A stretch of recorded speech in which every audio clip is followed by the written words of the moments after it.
My name is Ruby D. Davis. I am 85 years old. I was born 7/6/33 in Morton, Mississippi, but was reared in Arkansas. My name is Kenneth Davis. I am her son, born here in Chicago. And I have the responsibility of taking care of this lovely lady right here. We actually live together so that I can do that. And I make sure she's getting her medicines, making all of her appointments, and things of that nature.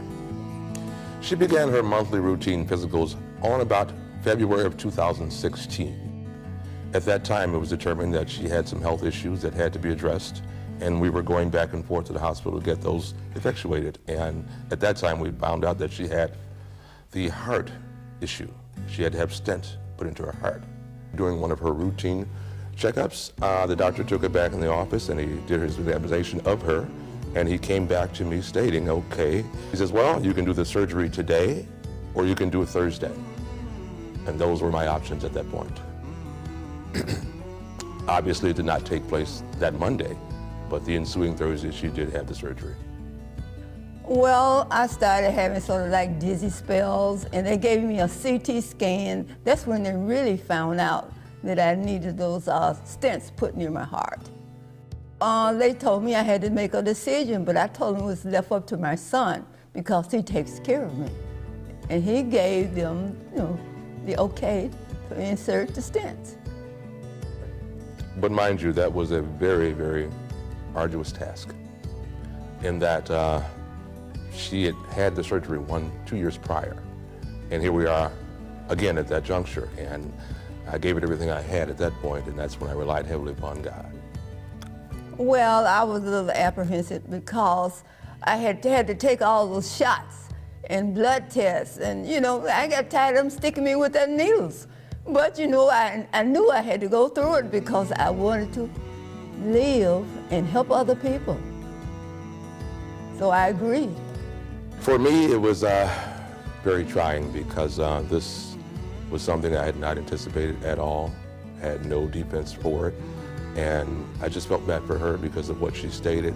She's always complained to me that she has very thin veins and they have to find them to poke these needles. So they're poking in attempts to find them until they find.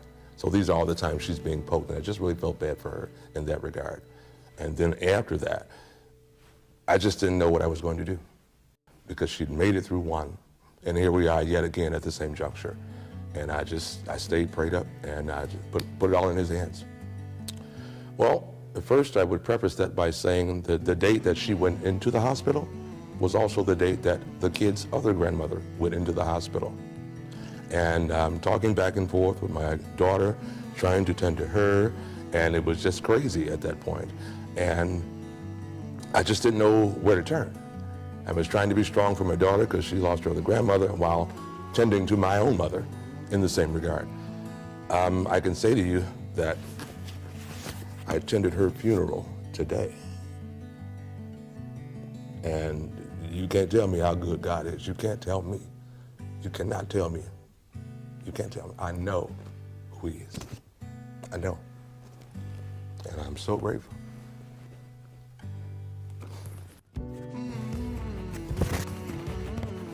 I am proud of my son because I don't know what I would do without him, because he takes me to the doctor, he makes sure I get my medicine on time and everything. And if the doctor called and tell him something, he always let me know.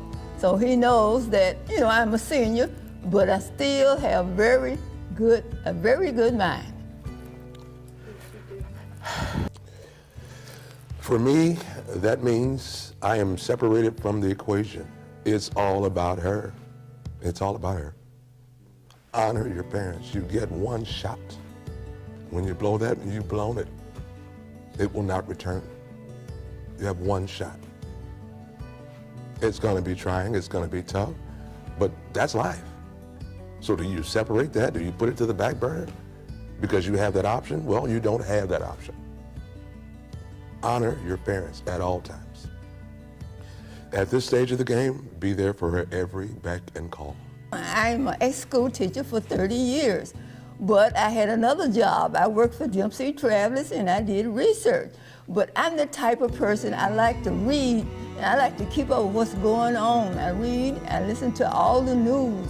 I keep up. I just find out what young people are talking about, and I try to communicate with them and let them know don't ever give up and get in a corner somewhere. I trust in the Lord because if I didn't, I wouldn't have been able to survive all these 2 operations.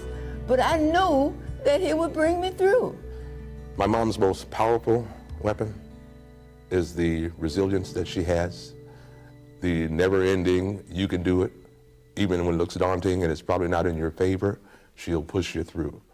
And that's what I've garnered from my mother. I mean, she's everything I ever could ask for and more. And that she's understanding, she's my best friend. We talk about sports when I'm at work. She keeps up with the sports for me. So when I get home, she can tell me who won versus who lost. I mean, I could go on forever about it. It's just, my thing is, there's nothing like having your mother, having a great relationship with your mother. And she's still here. She's still here. Well, how can I answer that? I'll start here. First procedure taking place, and was approximately 7.5 hours under the anesthesia. So the doctor comes out, and he's coming over to me and he says, Mr. Davis, everything was a success. She's going to be okay. Now, the caveat is she's going to be very weak. She's not going to be able to do anything for herself. So you're going to have to be there 100% for her for about 6 to 8 weeks. And I'm saying, okay, wow.